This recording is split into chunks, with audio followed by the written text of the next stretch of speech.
Okay, so I had it set for 1 to 2, which is, I think, really fifth hour didn't start till 104.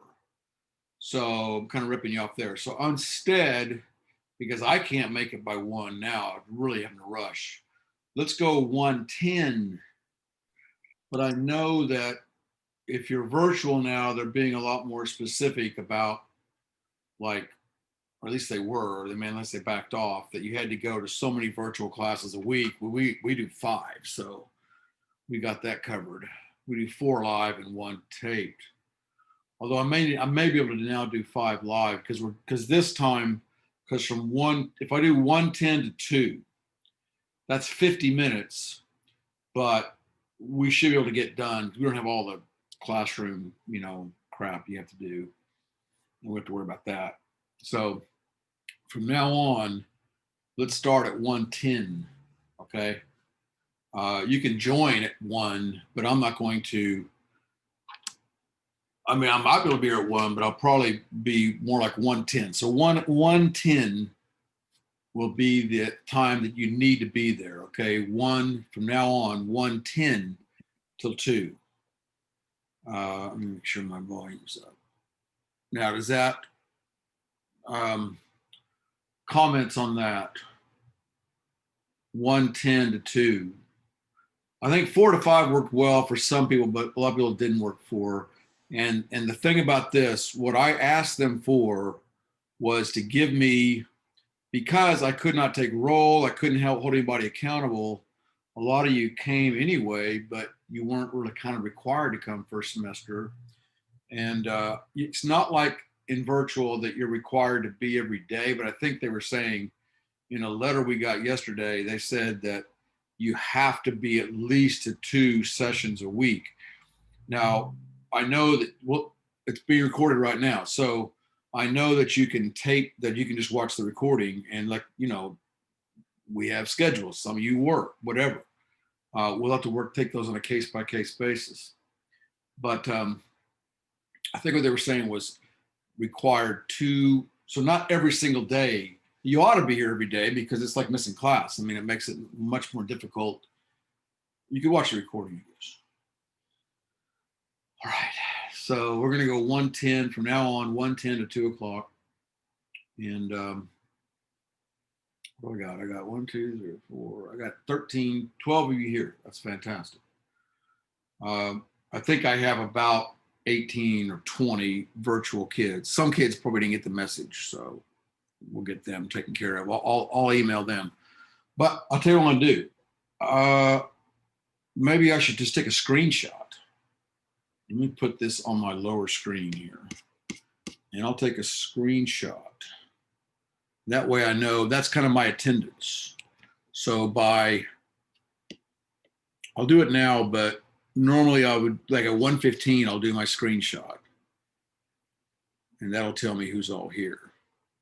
Okay, so other housekeeping things. I guess I'll just put it in here so I can see you guys. I have your notebooks and your packets on my front porch. It's in the handbacks box.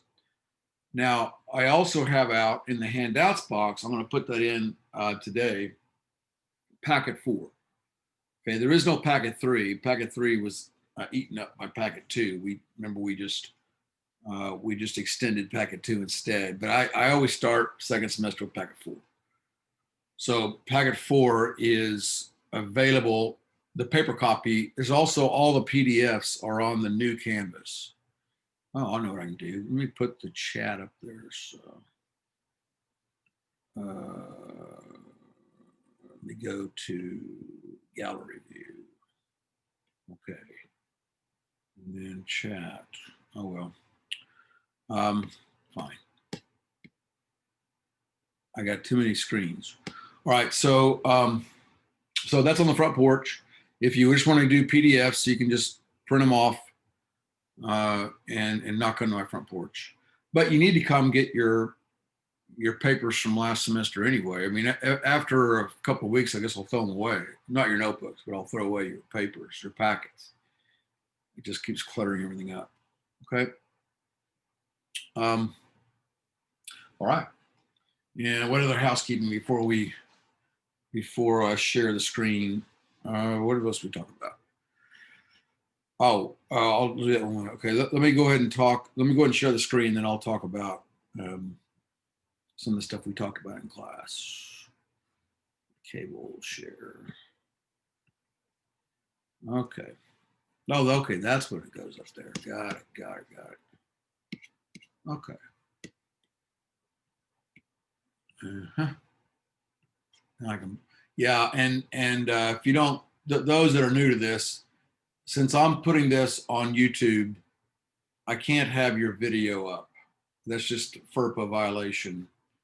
And so you'd have to just, your names are fine, but you can still talk, you can still ask questions and all, but I can't have your, plus video, if we all had our videos up, my internet's not terrible, but it would make things lag. So we can't do that. We don't want to do that either. Okay, so here we are, Wednesday. The worst thing I was telling my kids at school today, the worst day of the year is the Monday after Christmas. At least the best thing about this is it's not a Monday. You know, it's at least a Wednesday. Okay. All right, so I think we can get this done by probably 1:45 or so. We did an activity. All right. Seating charts. We don't have a seating chart here.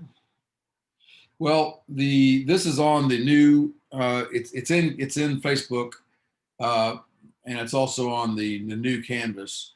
The calendar for this semester is going to be much more detailed than the calendar was for first semester. I'm going to add, like as soon as we're done here, I'm going to add to that, and that'll have the homework assignment. Like down here below, this will be where you'll put like what happens Wednesday evening, what happens Thursday evening. Like sometimes we'll have like on a Wednesday evening next week, we'll have I will post a quiz.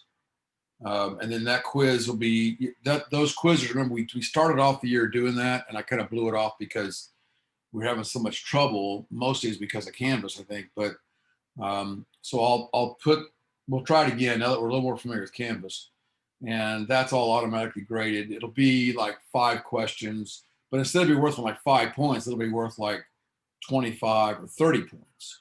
So they're worth more. And the first one's next week, and then there's another one the week after on the 20th. And there'll be like 2 in the first part of each packet, and then we'll do different things after that. Okay, now see this flex day. This is wrong. I mean, that's what they were saying we were going to do, but now we're not doing a flex day next week. If we do a flex day at all, those will be Wednesdays. And I'm pretty sure we want it to be Friday, but then they said, no, it's going to be Wednesday. So the flex day is kind of built for you all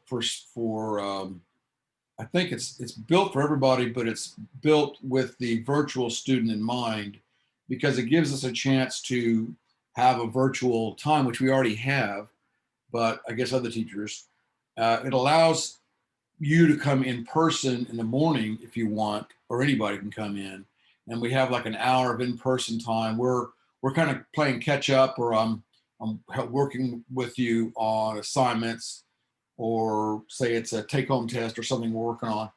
That's on Wednesdays. Now this may not happen.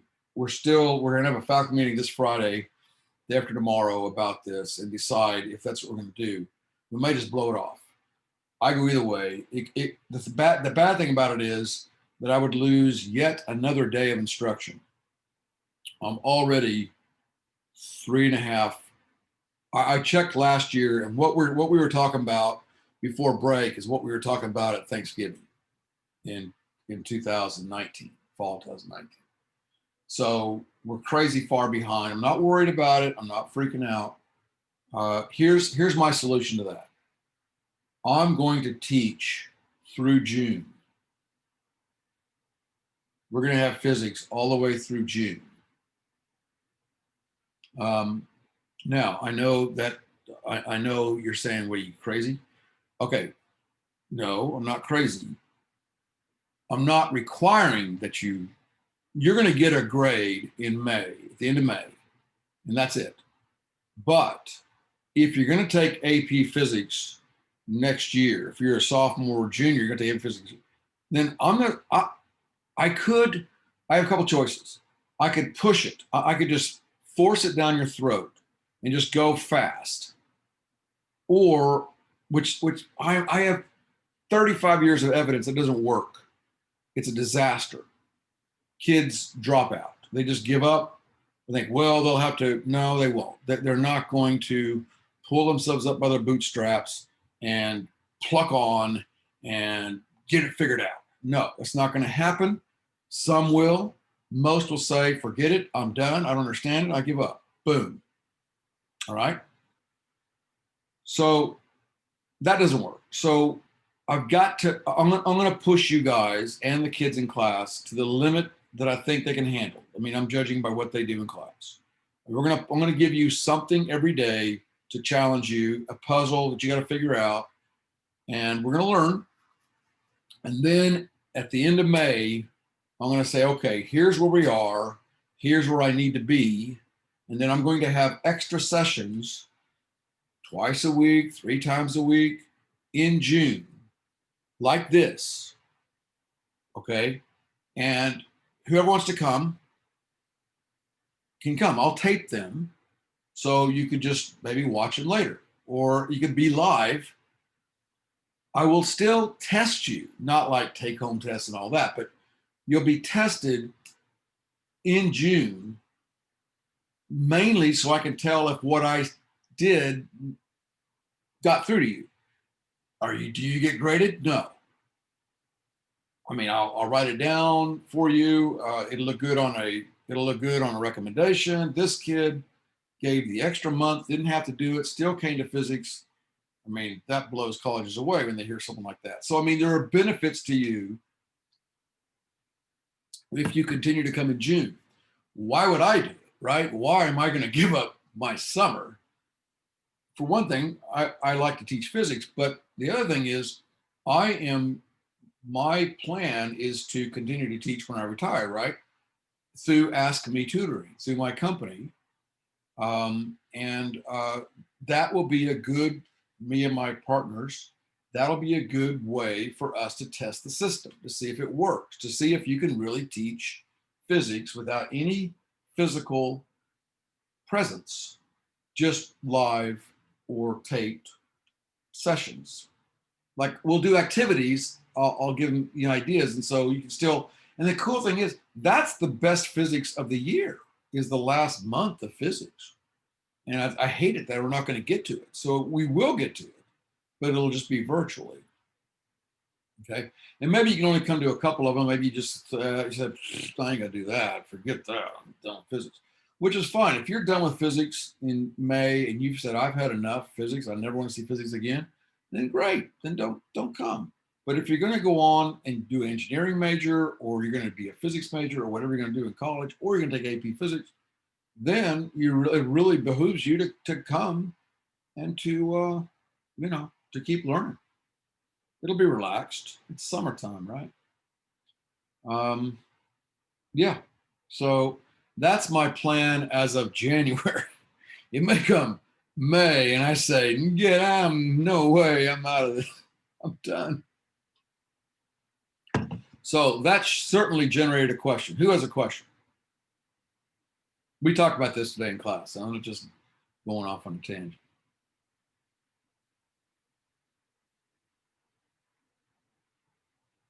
Okay, let's do it this way. How many of you, now you're not obligating yourself. I'll probably ask this question again in April, but how many of you, just by hit the little icon, with a thumbs up or something, whatever the hell you got there, hit something that says that, yes, you would consider possibly doing this. Brandon says, yeah.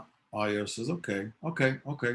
Miranda, Anthony, Brady, great. Eric, Takaki, yes, that's cool. That's cool. Sophia, I mean, if I had just you all in Bennett, I'd be perfectly happy.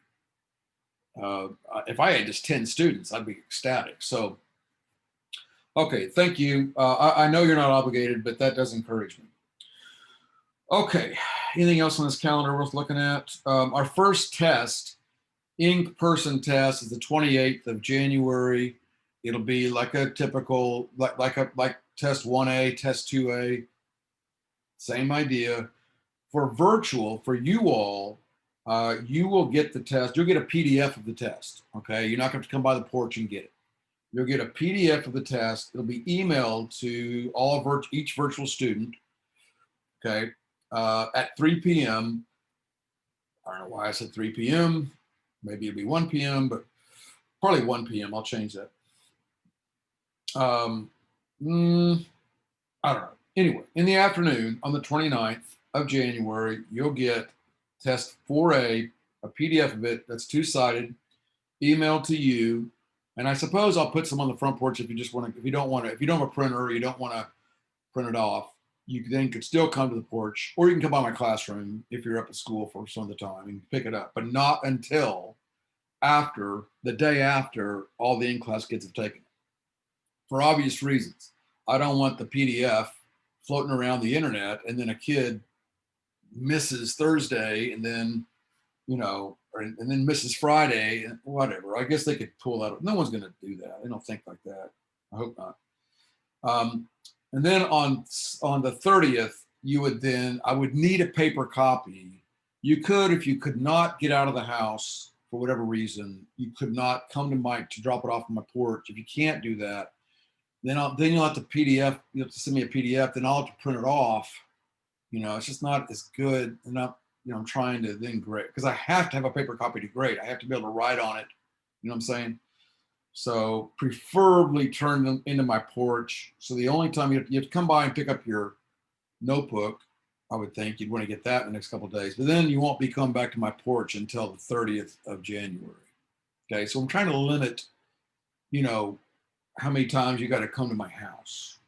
We'll try and keep it down to like once a month, I guess. I don't know. That'll be my goal. So that means maybe 4 or 5 times you have to come to my house, 4 or 5 times between now and May. Let's try and limit it to that. Okay. Now, the other thing I wanted to talk about today is last semester we did a take-home test at the first, and then we did test 1A or whatever. Then we did a take-home test. Then we did test 1B. Well, now this semester I'm going to do more like last year, where I'm not going to give a take-home test for the first part. For test 4A, will not have a take-home test. Instead, it'll have 3 sets of practice problems. And from these practice problems, and this is something we'll go over each one of these, and I'll make videos of some of them, and we'll have all kinds of sessions helping you on Facebook. And then just Zooming will help you with these. There'll be like anywhere between 15 and 20 questions. And from that pool of 15 to 20 questions, I will make the test. Okay. The test comes from those questions. Now, these test questions, these take home, they're kind of a take home test that it's totally optional. You don't have to do them. This is more like college. College gives you sets of assignments. I mean, when I first went to college, I had these assignments, and then I found out that the professor never looked at them. And first one I did, I spent all this time on them, make them all nice and pretty, and no one ever looked at it. I said, well, the heck with that. So I didn't do it. And then the next test, oh my God, I just died because I didn't do the practice problems, even though they weren't required. So it's a sign of academic maturity that I assign these sets to you and you do them, because if you don't, you're dead on a test. If you do those 3 sets of 5 or 6, whatever they are, 3 sets of those problems, you will have no problem on the test. But if you blow those off and don't come to Zoom, don't come to any kind of help sessions, don't check Facebook, you're going to die on the test. The test's going to seem incredibly hard to you, but it won't be that hard if you've gone through the practice problems. So that'll be how we'll do the first. This is how we did last year. the first part, and it worked out well, the first part of each packet. Then we'll do the traditional take-home test for the second part of the packet, and that'll be into February. Okay. Okay. So we're going to try that starting next week. You get your first set of practice problems. Okay. And Joke Monday was kind of gross today. They had to eat dog food, hot dogs. It was disgusting. Okay. Now, you may have seen this. Of course, we have side one of the equation sheets, and this is what you've had on the test.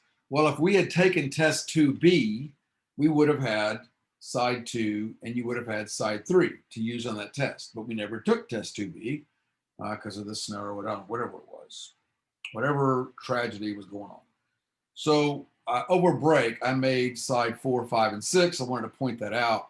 I think it's a good idea for you to print these off, tape them into your notebook, at least staple, at least have a copy. It's probably a real good idea, I think, to have a notebook. Some of you didn't. Some of you just have all loose papers, which is cool and all, but people that had a notebook seem to be a lot more organized, even though their notes, maybe they weren't that great, but they had a notebook. And so when you go off to college, after this year of physics, say you're a senior or anyway, what you'll take with you, some of you will take your notebooks and they'll be amazing and you'll have great notes and you'll just breeze through college physics. Others really don't have a notebook or they have loose papers and they're scattered all over the place. But this is something you'll take with you. This is kind of the only record we have, official record of the class. And so right now we have 4, 5, and 6. So we'll have up to 6 pages, but in May we'll have up to 20, 24 pages. By the end of June, we'll have close to 30 pages of papers that you can just kind of staple those together and put them into a notebook. And that could be your little textbook because you remember physics how you first learned it. Your professor, I promise you, will have a different way. They're not going to talk about orange and blue. They'll have their own little method they use to teach him or her to teach physics. But you'll still want to kind of go back to, oh yeah, that means this is a orange kinematic problem or whatever. And having these equation sheets will help. Better to have your own notes, but okay, so what's in here? There's a thing about secants and tangents, secant slopes, average, instantaneous. Here's the beautiful patterns and all those equations that went with that. Here's the orange equations going into the blue equations, the orange quad, which we have used, the blue quad, which we haven't used yet, but that'll come up in an assignment this week probably. Here's the thing on percent error and percent difference. The next page, side 5, there's a whole thing on significant figures, significant digits. Some of this stuff is more AP chemistry, but I went ahead and included it. I used to be more of a stickler on this. So like what's significant, what's not. The main thing we got to know is the first if is the last siggy. When you read like the lab we did today in class, we had to talk about sig figs. So when you're reading a number left to right, the first if is the last siggy. And then here on the bottom of that page is some examples of how to do a head to tail method, which we'll also work on that more second semester. And then the last page, side 6 so far, is all one problem. That is one problem. Well, not really. I mean, the top part are the 10 steps to adding vectors using the component method. Now, I know that before break, I worked one using the component method, and that's the one everybody liked. They prefer that over head to tail. You know why? Because I only showed them the easy parts. I didn't show them the hard parts. Here is a problem here. Example 22. This was in a book semi-book I'd written called How the Universe Works, but I've taken a lot of that stuff out and just made it help sheets. Anyway, so this is example 22 from that book. And it's dated here. It's Osama bin Laden. But it's me going through all 10 steps of how to add up 2 vectors using the component method. Now, in a head to tail method, all I would do was I would drag this guy I would drag the red one over here, right? And then recreate it.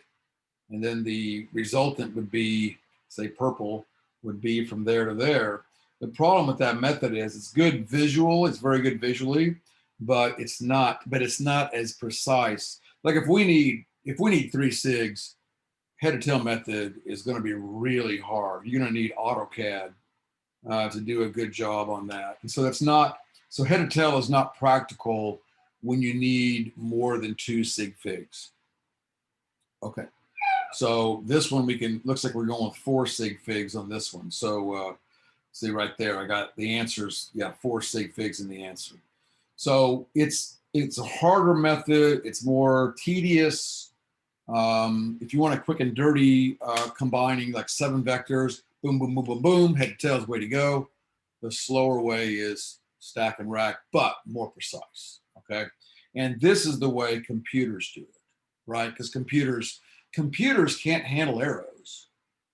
They can't use computers they turn arrows into components, into vectors, but with I roofs and J roofs and K roofs. That's how computers, they do what's called matrices, or they do a vector is the simplest form of a oh, my brain, I lose names. That's embarrassing. I forget. It'll come back to me in a second when I stop thinking about it. Anyway, it's a method that all computers use to communicate. And vectors, it's like, look, oh my gosh. Whew. I forgot the name of my sister-in-law yesterday. This happens to me. I have gaps. This stroke stuff messed me up. They're called, starts with T. Vectors is a form of their. I've taught it. Anyway. Anyway, that's frustrating. Tensors. Okay. See, if I stop thinking about it, it comes. They're called tensors. So tensors is a vector is the simplest possible tensor. And so that's kind of how computers talk. Like when you play your video games, it's all tensors. A tensor describes, like if I'm driving down the road, a tensor would give me all the things I need for me on a physics engine. Say it's Grand Theft Auto or something, and I'm going into a wreck. I'm going to wreck my car in Grand Theft Auto. Well, a tensor are all the numbers that go with that wreck. And part of that is your vectors, right? What's your velocity? Well, velocity is your magnitude and your direction. What angle are you going? What's the tire cement coefficient of friction? How much wind is blowing on you? All those things. So all those things are involved. How fast are you going? All those are involved. Are you turning? Are you going straight? And those are all tensors. And so you'll have a matrix. You'll have maybe it's six rows and 3 or 4 columns. And it says X, Y, Z. It has all that stuff in there, and velocities, and time. And that's how the physics engines work. And it's all 3-dimensional. It's crazy, and 4-dimensional, really, including time. Okay, so let's keep going. I now have a definite limit. That's 2 o'clock, so I got 30 minutes. Like I say, I handed out packet 4 in class. That is available to you. That'll be available as soon as we get done here. I will walk down to the porch and stick those in the handouts box, or you can print them off. You can print them off one at a time as you get to them, or do them all at once, or come by the room. If you're blended and you're up at the high school anytime, just stop by the room during class. Doesn't matter. This is how we ended first semester. This is from virtual, from our session we did in December. And so this was called 216 last semester. Now it's called 4.1 because we only did one problem off it. So if you want, when you get your paper, you can just put, you know, first semester, or probably a better idea would be to transfer it over. You can cut and paste, or you can just transfer the more important information. This is a pretty good, even though we didn't get that far, it's a pretty good synopsis of a lot of stuff that happened first semester. You have your equations here, your blue equations in this case, which is a subset of orange. You have all your symbols, all your units, all that. There's no crazy units here, but and then you have your vectors here on your looking at the velocity versus acceleration versus displacement. You have your graphs. In this case, it's a part of a negative trio. So it's a really good, turns out, accidentally, it was a good synthesis question. It would have been on the test, on test 2B. That would have been one of the big problems. Well, I don't know if we would have got to it. It was so late in the semester. But anyway, it would have been a good one to end the year on, in the semester. Okay, so what we're going to do is we're going to work on that sheet.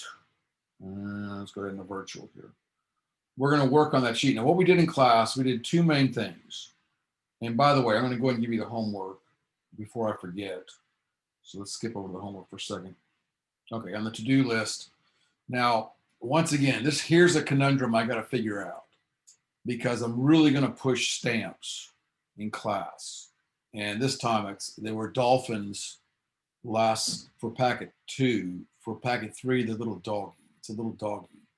And each little doggy stamp you get on your sheet will give you 2 points. So for the homework tonight, it's number 1, number 6, number 8. Now there's nothing new on there. We've talked about all this stuff. These are blue equations. So you could like get off right now and start working on these, but we're going to do 2 things before we leave. That'll help you. But how the heck, and here's something that I need you guys to think about. How the heck, and I don't want you to send a bunch of emails. Oh my gosh, it'd be horrible. No.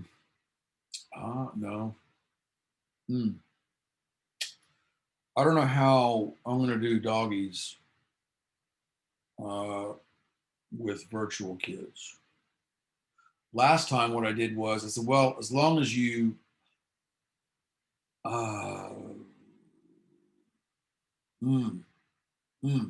okay, nah.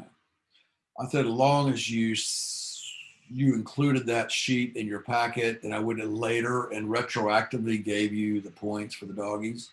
But the whole point to the stamps is that you keep up with the work. You know, I mean, everybody can do it once they see the key, and the keys will all be posted, you know.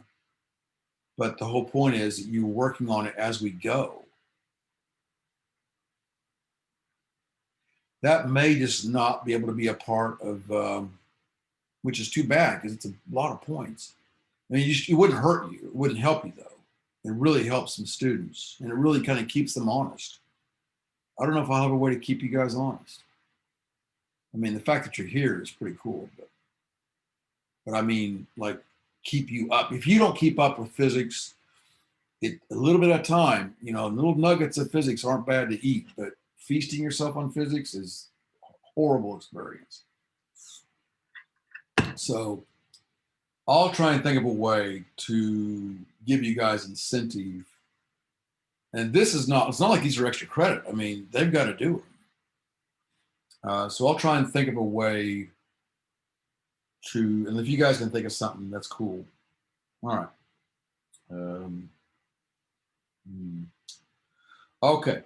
Now what I want to do is I want to go, all right. I want to do number 4. And this is on the back of 4.1, which you don't have, but you can just draw it in your notebook. It's a little quick activity here. And so we did this in class. There's a couple of rules. So as first hour is my guinea pigs, and we kind of as we worked our way through it. So this is 4 and 5. So we're doing these 2 right here. Here's what we're going to do the rest of this time until 2 o'clock. We'll go as far as we can, and 2 o'clock we're going to stop. but we're going to do this. And then we're going to do, if we have time after that, we'll try and work number 3. Okay, so 3, 4, and 5 we're going to work on. And 1, what is it? 1, 6, and 8, I think, are the homeworks. Okay, so what we did was we threw up, we had each you could do it in groups of 2 or 3, but you threw a ball in the air. We had baseballs and softballs and tennis balls and stuff. And so we threw in the air, and the rule was the height had to be at least a meter, over a meter. Had to be over 1.0 to 1.5 meters. Because those in first hour that did less than a meter, you had to judge how high it went. We used meter sticks, but you had about a 10 centimeter error there, plus or minus 10 centimeters. And so if you kept it, like this one group only did 60 centimeters. Well, 60 centimeters plus or minus 10 centimeters only gives you 1 siggy. So that ruins your data. I mean, if you have to be honest. And so we said the new rule came that it had to be at least a meter. So let's make this stuff up. We throw a ball in the air, we catch it. If you want to throw something in the air and catch it, then okay. So I throw this tape in the air and I catch it. All right, at the same height. Thing is, if I catch it at the same height that I threw it up there. Okay, so the rule is that delta y has to be greater than or equal to 1.0 meters. So we can get 2 siggies out of it. And then our total time of flight, which is called tau had to be greater than or equal to 1 second, 1.0 seconds. So we get 2 times out of it. Because if you go, some people were getting like point in first hour. I feel sorry for them because they're always the guinea pigs. But they were getting like 0.8 seconds. Well, remember that your error, we did this last semester. A typical high school student has an error of plus or minus 0.15 seconds. Unless you're a baseball player or something, or a really good athlete, you might have a little less. And we did that with this ruler. We would let go. Remember, we'd catch it, and you'd see how far it fell, and from there you'd figure out. So because of that, you have to be above a second, or remember the first iffy is the last siggy. So if I said that my time was, 0.60 seconds, I'd say 0.60 plus or minus 0.15. That means that 6 is iffy. That means you have 1 siggy. So that ain't gonna work. So if you say it's 1.20 seconds plus or minus 0.15, okay. The 1 we know is right, the 2 then is iffy. Now I have 2 siggies. So that's why I made the stipulation of the rule towards the end of first hour. Well, that time it's too late for half the kids, but anyway. They get to watch the sausage being made. All right, so with these rules, since we can't, you all can time yourself at home if you want, but it's hard to time yourself and do it and get the right, this is not a one-person job. So let's just make some stuff up. Let's say that delta y is 1.5 meters. Let's go simpler than that. 1.4, what's the even number? 1.4 meters. That's about right. So delta y is 1.4 meters. No.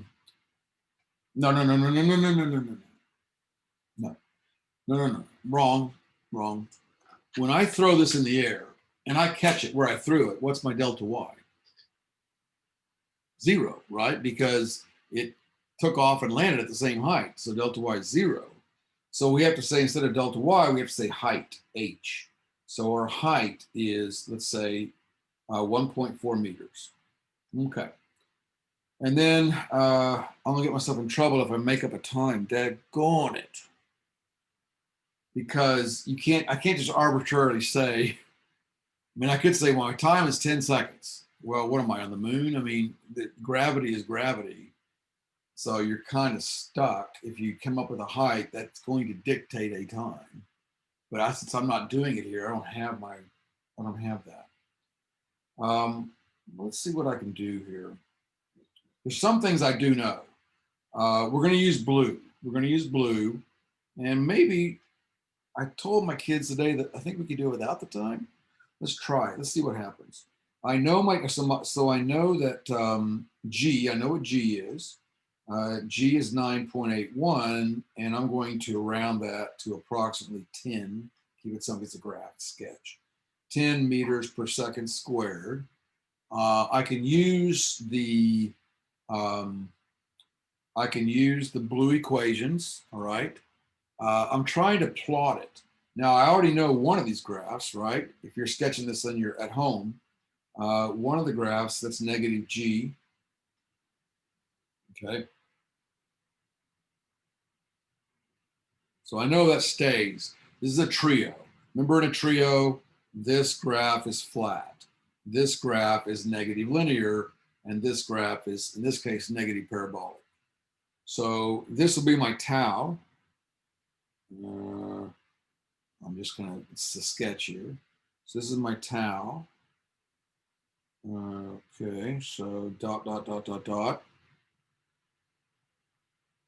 Okay, that's tau, total time of flight. And I know that on my y, this is the hand. This is my origin. I start at the hand, I end at the hand. That's the hand. And so I know it's going to reach an apex. Symmetry, right?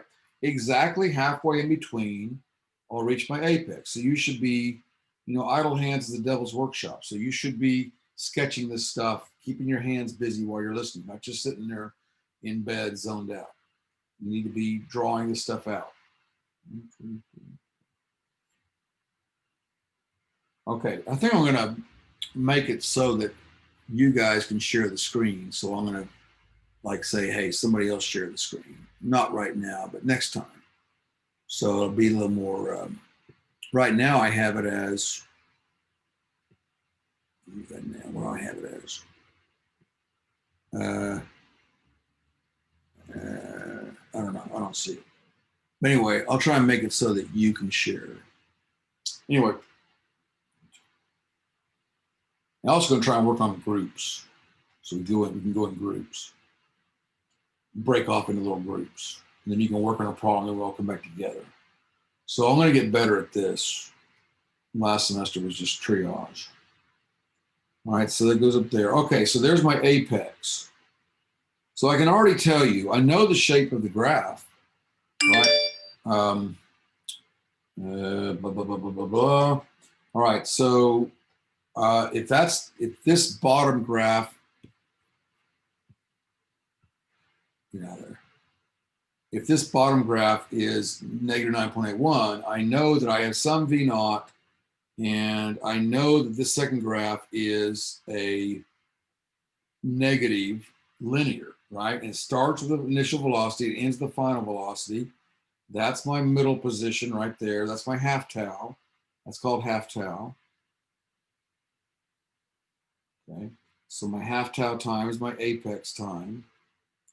I'm going to start here. At half tau, I'll be at the apex, which means my velocity is 0 in the y direction. So I can continue that on down like that. I know it's going to be linear like that. And I can divide this graph up into the ups. Here's the ups.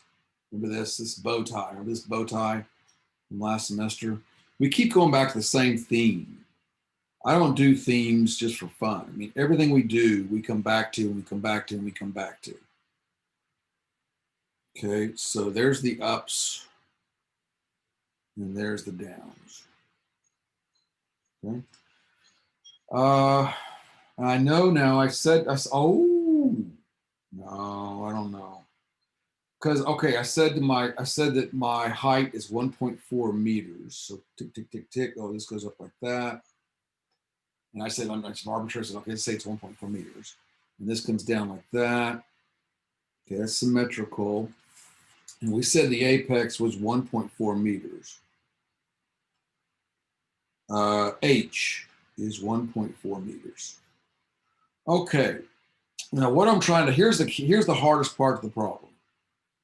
I'm trying to find out, this is what threw kids in class. I'm trying to find out, what is that? Question mark, question mark. How high is that? I know the slope. Let's get rid of that. I know the slope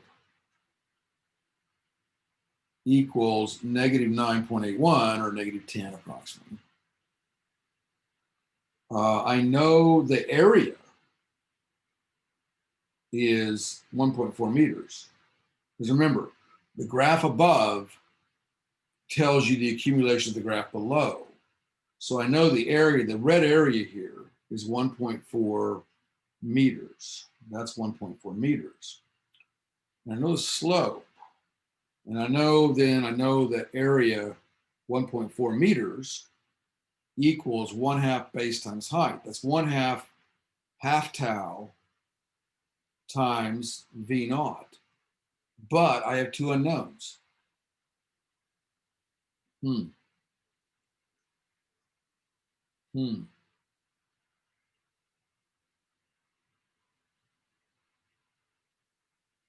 Hmm.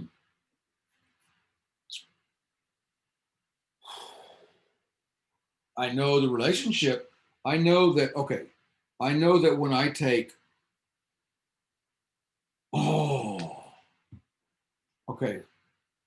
I know that, okay, if I take this, it's a puzzle, man. I mean, every day I want to present to you a puzzle. And you can always hit pause if you're recording this, watch the recording, then try and figure it yourself and then come back. Well, okay, so that's the fun part of physics, in my opinion, is just solve. I like to solve puzzles. So it's all we do. We're solving puzzles every day. And the cool thing about it is you learn how to solve these puzzles, and it's not some trivial puzzle. This is some of the greatest thinkers in the world had to solve these puzzles. And once you solve the puzzle, you can then apply it to astronomy. You can apply it to baseball, basketball, any sports you want. You can apply it to video games. I mean, all this ways, once you know the puzzle, that's what's so cool about it.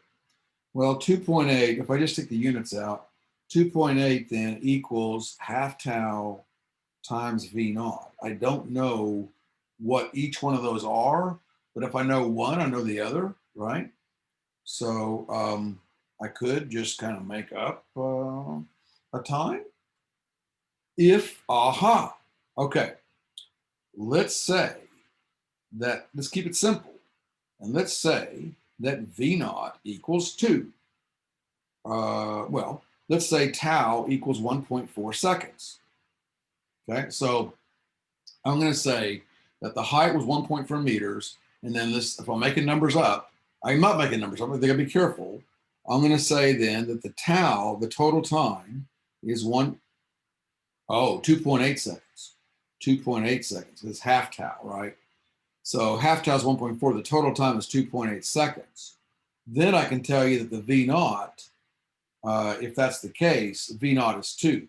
V naught, if V naught was, then is 2 meters per second.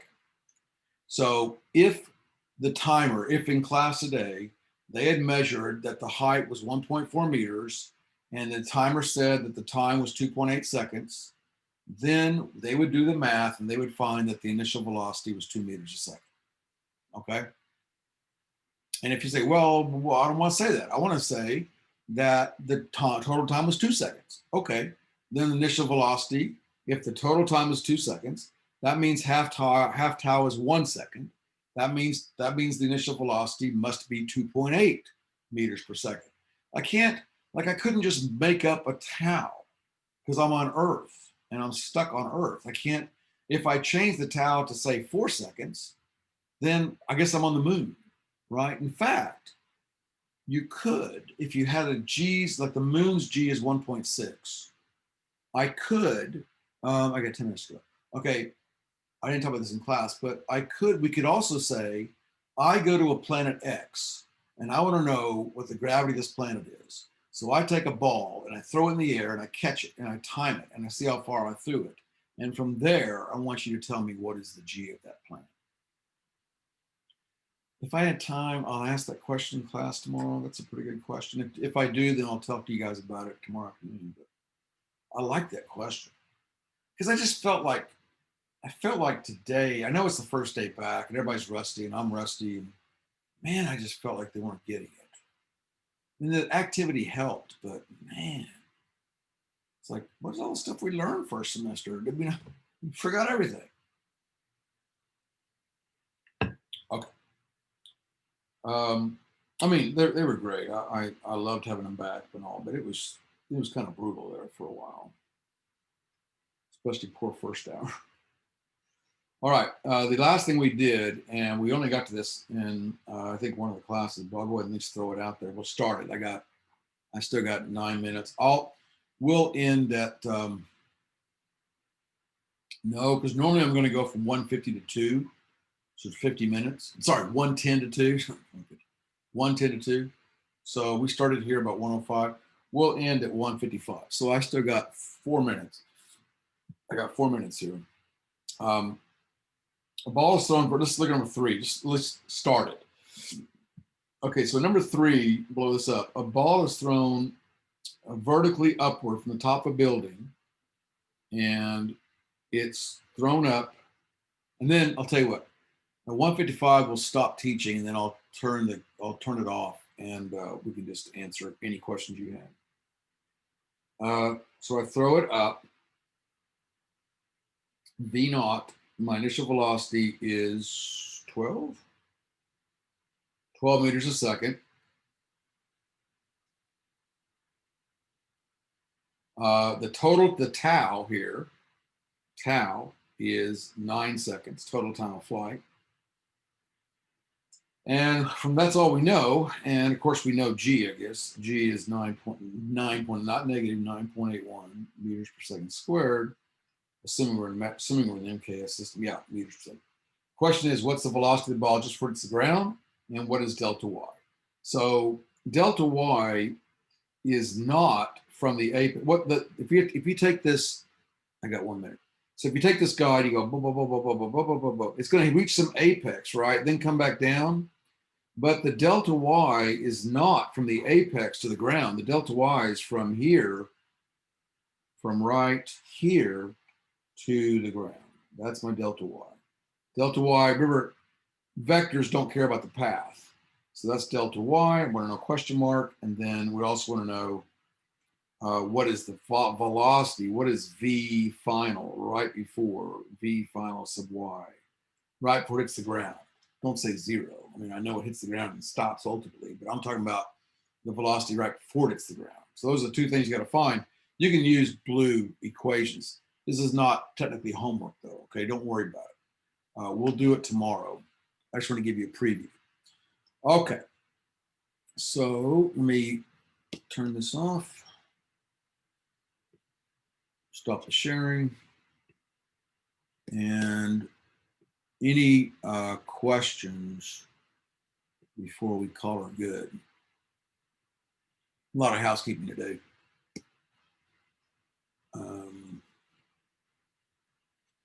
All right, any questions? I took a screenshot so I know who all's here. And in fact, in my attendance now on Infinite Campus, it has you guys listed as, and I'm gonna go off and mark you as present or absent.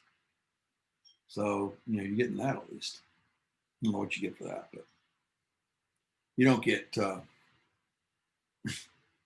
mean, police officers come around and call you truant. Okay. Well, I'm going to stop recording, I guess. I'll pause the